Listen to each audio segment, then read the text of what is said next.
Olá, sexto ano, tudo bom com vocês? Essa semana aí é uma semana de revisão, como vocês já estão sabendo, e nós vamos iniciar agora o nosso momento de revisão, tá bom? Lembrando aí que são dois assuntos, e esses dois assuntos vocês vão ver a partir de agora.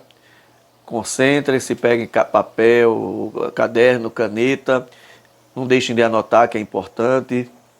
Bom, a prova está tranquila, mas tem que estudar, tá certo? Desejo a todos aí uma boa semana de revisão. Vamos iniciar nossa aula agora para a gente não perder tempo. Vamos lá. Ok, então vamos iniciar a nossa revisão da P1.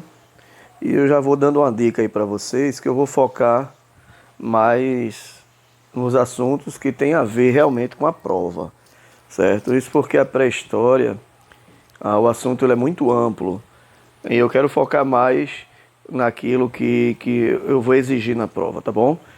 Então fica a dica aí para vocês. Vejam que quando a gente fala de história, nós normalmente dividimos história e pré-história.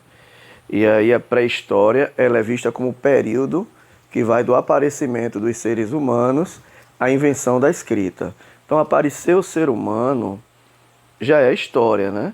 Por isso que nas primeiras aulas, eu falei para vocês que essa forma de falar pré-história é uma forma até estranha de se falar e até mesmo preconceituosa.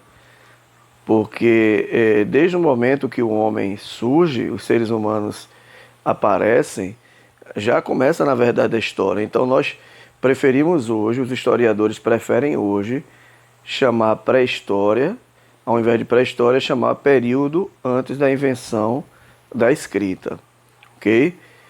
Então esse período antes da invenção da escrita, chamada aí de pré-história, da antiguidade, né? E hoje período antes da invenção da escrita, ela tem suas divisões.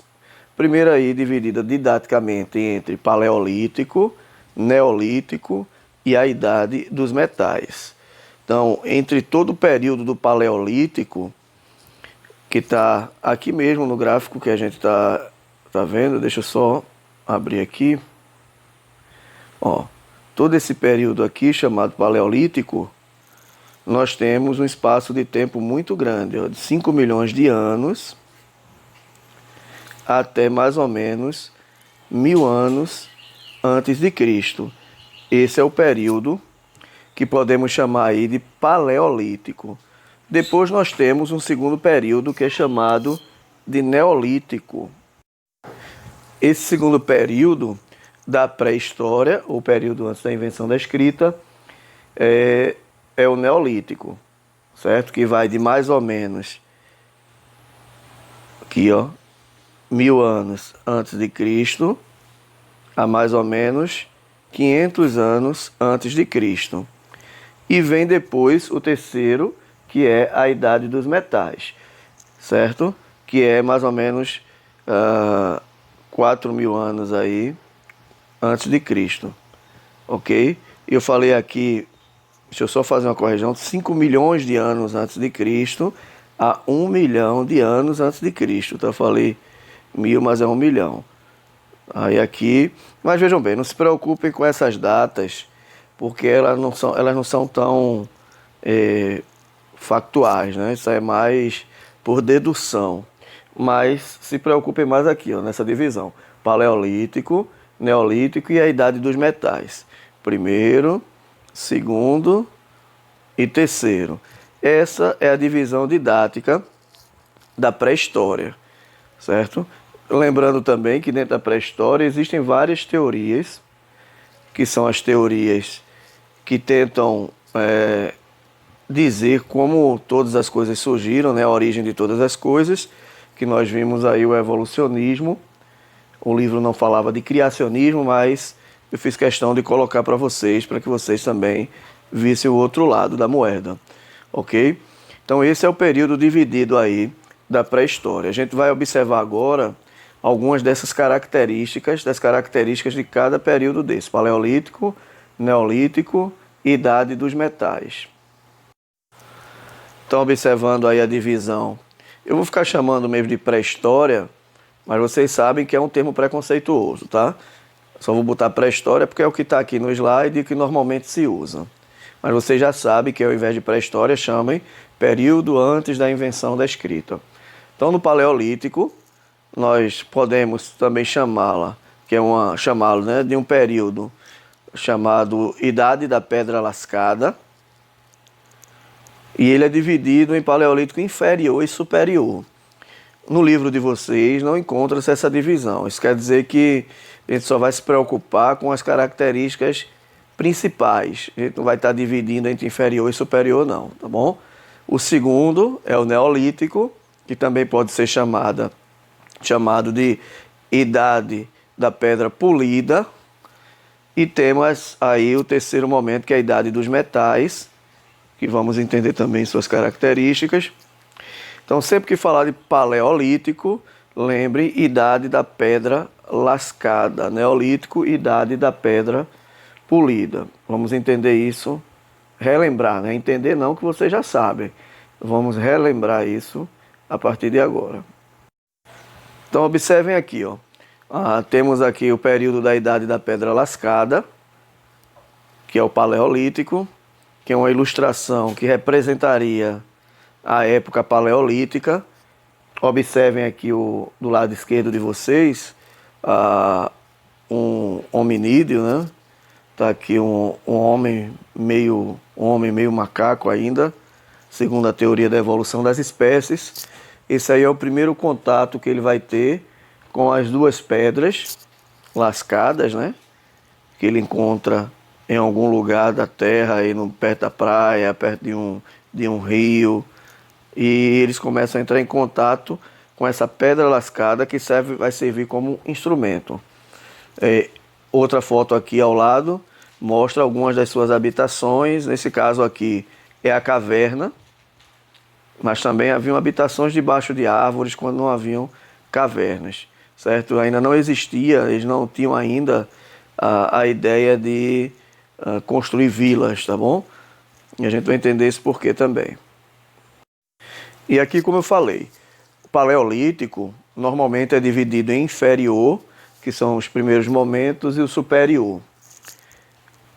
Vamos só pegar algumas características principais desse Paleolítico, já que o livro de vocês não divide entre inferior e superior.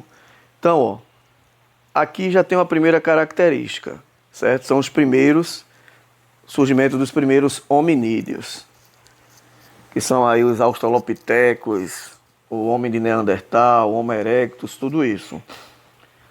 Essa divisão se baseia muito na teoria da evolução. Outra característica aqui deles, ó, é a caça e a coleta.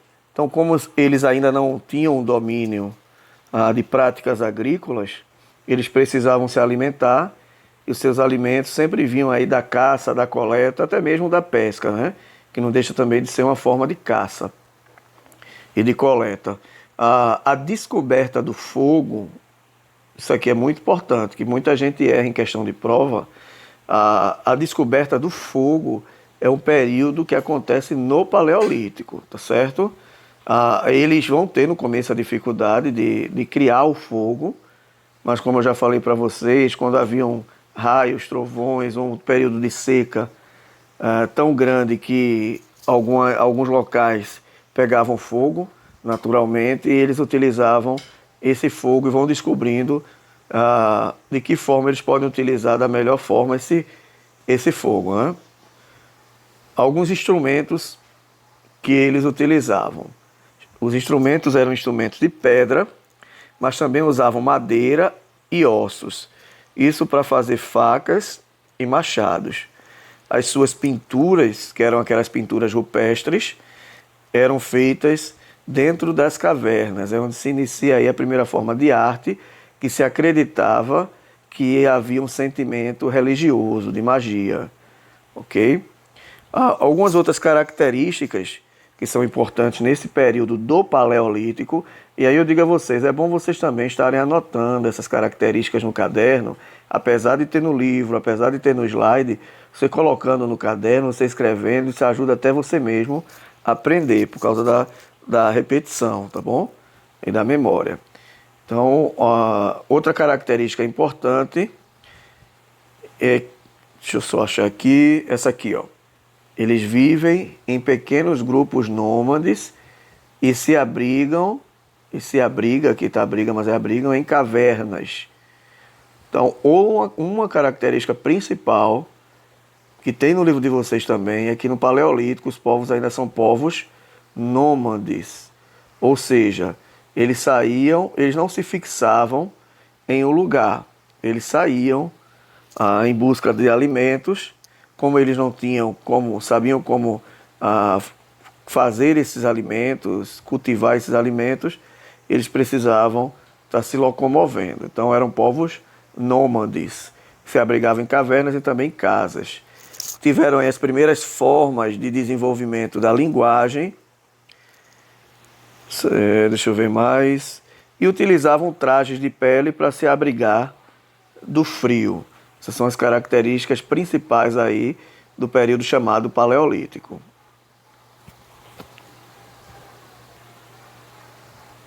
Para fixar mais ainda, ó, eram caçadores e coletores e nômades. Aprenderam a controlar o fogo, que foi uma das suas maiores conquistas. Os homens caçavam, as mulheres faziam a maior parte da coleta de alimentos vegetais e cuidavam das crianças. Então toda a administração do local que eles estavam temporariamente, porque eram nômades, eram feitas aí pelas mulheres. E todo o produto obtido pelo povo, pelos homens que saíam à caça, era compartilhado entre todos eles. Aqui tem algumas fotos que são só uma demonstração de como eles agiam na hora da caça. Tá? Aqui embaixo tem o nome aqui do cidadão que criou aqui esse slide, tá? Mas eu nem conheço. Isso aqui eu já peguei pronto porque eu achei bem legal, bem organizadinho. Pra gente não perder tempo, a gente já pega um negócio organizadinho, tá? Então vamos lá. Temos aqui algumas pinturas e gravuras rupestres que eram feitas em algumas cavernas, ó. Lembra que eu falei para vocês também do Parque Nacional da Serra da Capivara? Tem lá aqui no Brasil, tá? Que fica aí no sudeste do estado do Piauí. Se encontra aí cavernas famosas, que tem pinturas rupestres. Então, segundo período da pré-história, já falamos um pouco sobre o primeiro chamado Paleolítico. Agora nós vamos para o Neolítico, que é uma ilustração que poderia ser de uma aldeia neolítica. Então, diferente do período Paleolítico, que não havia aldeias, já no Neolítico começa a surgir as primeiras aldeias, tá certo? Então observe aí como eles estavam se organizando, isso é apenas uma ilustração. E a gente vai entender o porquê o surgimento da aldeia, porque foi possível esse surgimento de aldeias onde eles poderiam se fixar agora. Diferente aí da idade da pedra lascada, o Neolítico é chamado de idade da pedra polida. Algumas características: eles vivem em grupos maiores, que são chamados de clãs ou tribos. Surgiram aí as primeiras aldeias e eles deixaram de ser povos nômades e passam a ser sedentários. Ou seja, eles agora tinham se fixaram, né, num determinado local, formando aí as aldeias, clãs ou tribos. E eles aperfeiçoaram os utensílios que eles faziam com pedra lascada, fazendo aí o polimento dessas pedras. Por isso que é chamada de idade da pedra polida. Fizeram jangadas, canoas, barcos e também navegou por mares e por rios.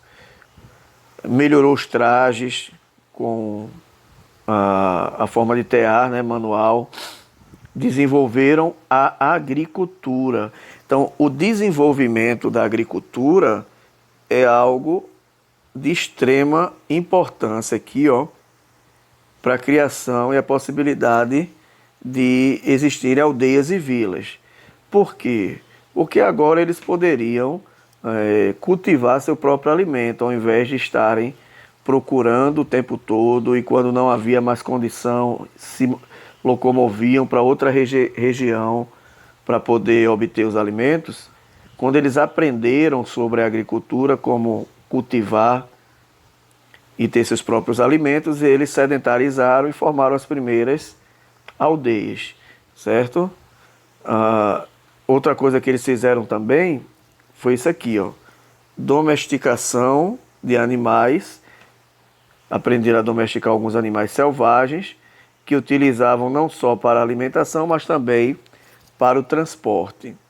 Houve a invenção da roda e manifestação também de religião primitiva baseada nos fenômenos da natureza. Era muito comum nos povos antigos a sua religiosidade estar relacionada a fenômenos da natureza, como fogo, raio, trovão, tempestades, ventos e chuvas.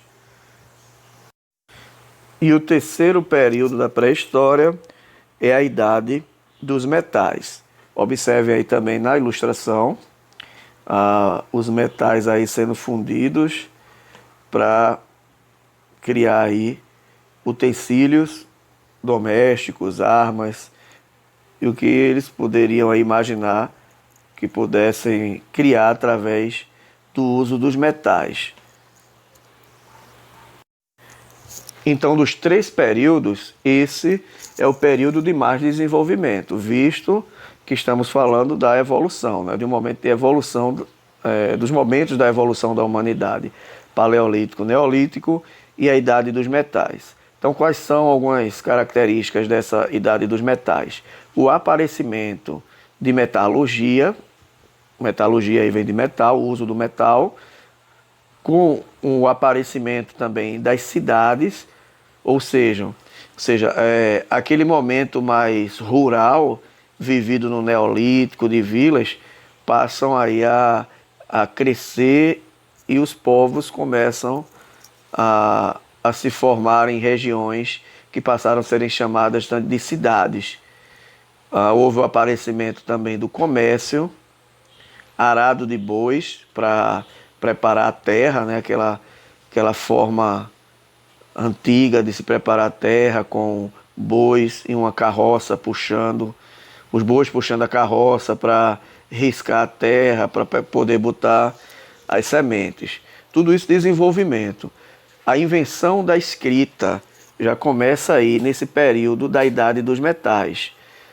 E aí também foi de extrema importância, porque sem a escrita não havia como ter um desenvolvimento das sociedades, porque precisavam ter tudo um relatório, tudo escrito da questão comercial, né, de como administrar o dinheiro, o alimento, tudo isso a escrita facilitou. Então as primeiras formas aí já começam a aparecer nesse período da metalurgia, ou seja, a idade dos metais. A característica mais importante desse período foi a utilização dos metais, e esse período pode ser dividido em três etapas: idade do cobre, idade do bronze e idade do ferro, certo? No livro de vocês não está essa divisão, está falando mais dos tipos de metais que eram utilizados, que eram o cobre, o bronze e o ferro. Pois bem, se vocês estudarem aí, baseados nisso que eu falei, isso aqui são algumas estátuas, ó, encontradas e feitas aí de bronze, ferro, mas era bem primitiva, estatuetas que arqueólogos encontraram. Então vejam, se vocês estudarem baseados nisso que eu falei, sabendo dividir direitinho esses períodos, vocês vão conseguir responder várias questões da prova, ok? E como eu falei para vocês, eu estou focando naquilo que vai cair na prova. Então tá aí uma chance boa, aí uma oportunidade boa nessa revisão boa e fácil, né, de vocês conseguirem um bom resultado. Eu acredito que vão conseguir. Vamos agora para a segunda etapa da revisão, que é o outro assunto que nós vamos estudar, que é a respeito do Egito Antigo, onde eu vou botar apenas algumas características principais e mais importantes para a prova.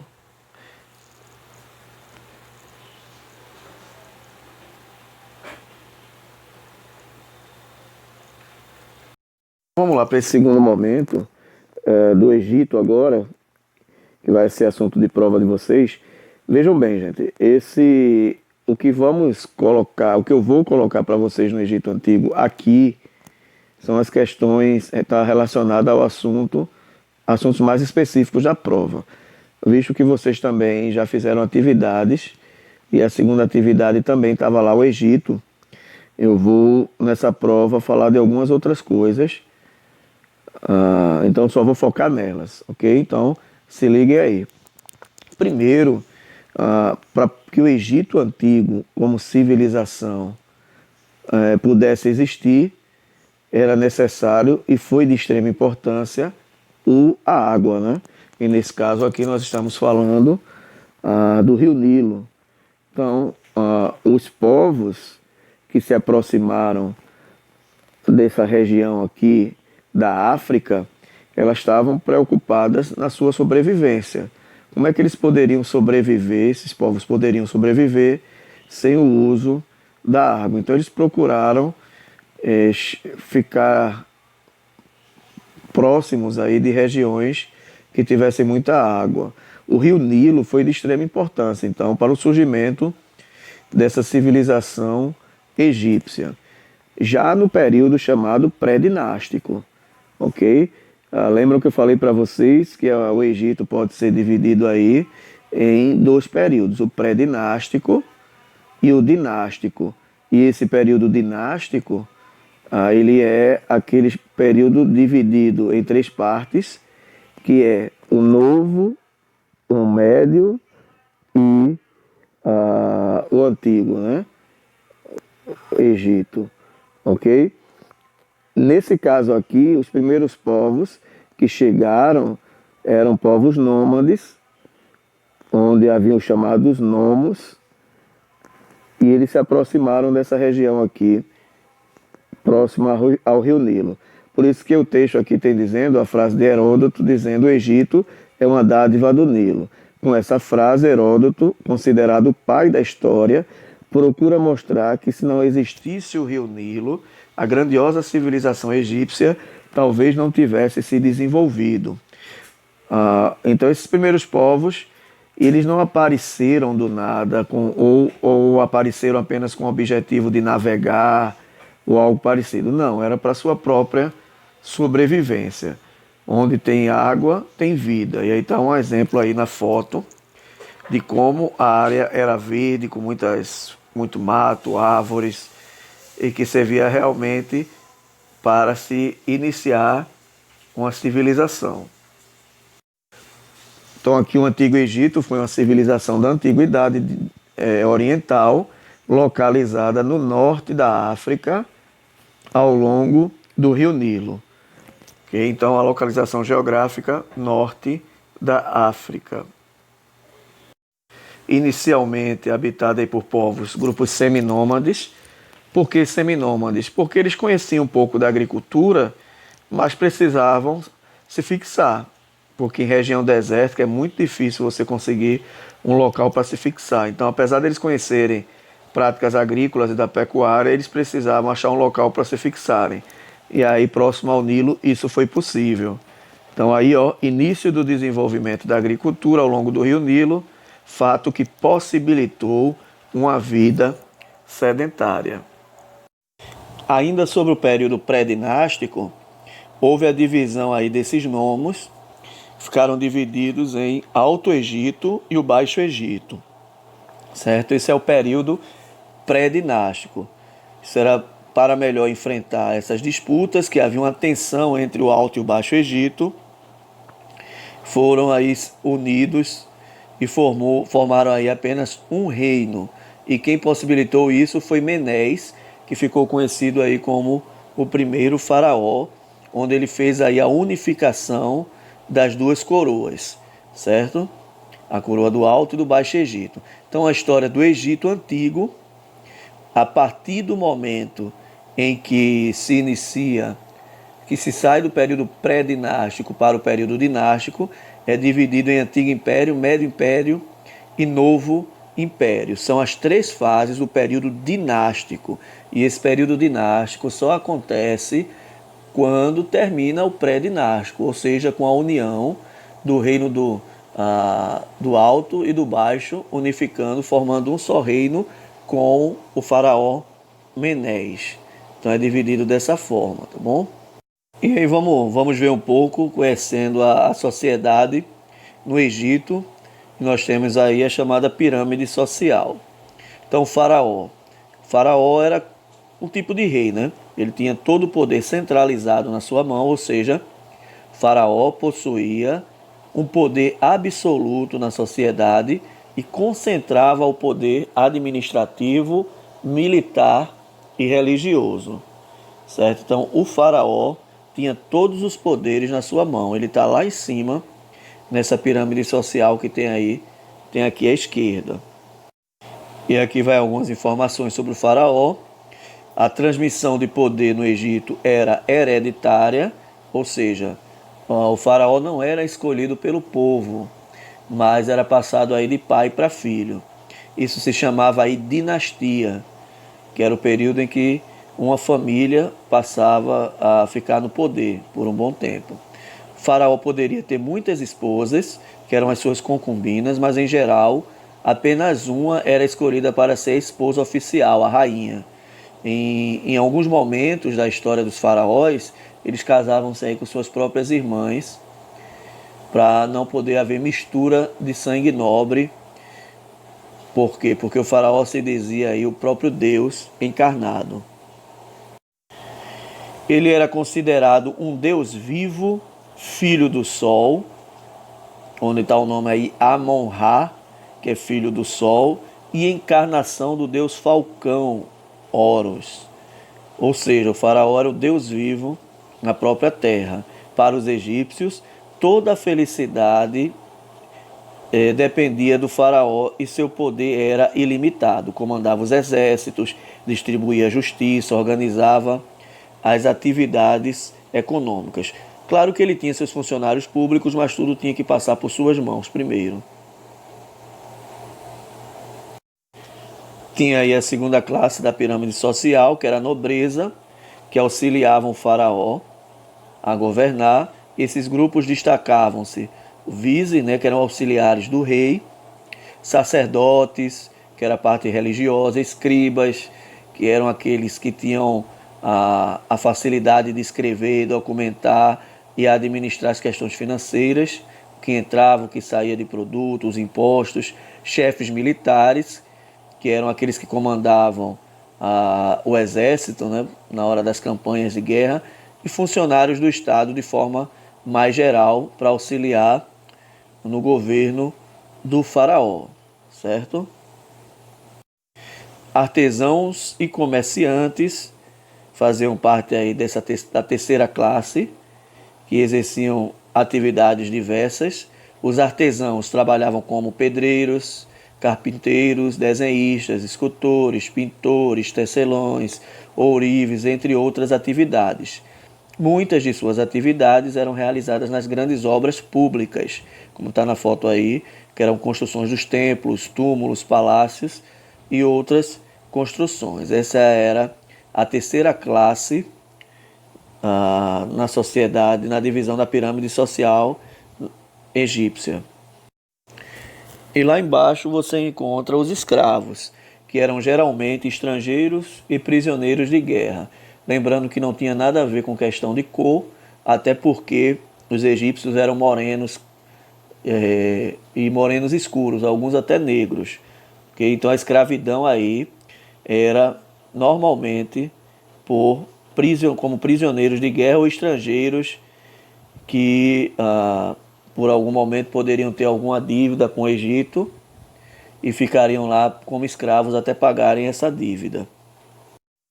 Os escravos trabalhavam principalmente nas minas e pedreiras do estado, nas terras reais e nos templos. Muitas vezes faziam parte do exército em época de guerra e podiam ser utilizados como escravos domésticos. Lembrem aí também que houve um período de escravidão dos hebreus, que está contado lá na Bíblia Sagrada, certo? Mas essas eram as funções e as obrigações dos escravos. Então vamos lá para a religiosidade. Isso é importante, tá, gente? Preste atenção para nos confundir no assunto, numa questão tão simples. A maioria das civilizações antigas, elas eram politeístas. Tirando algumas civilizações antigas que nós vamos estudar, o Egito Antigo também era politeísta, ou seja, acreditavam em vários deuses. Os deuses acreditavam, os egípcios tinham vontades e sentimentos semelhantes às do ser humano.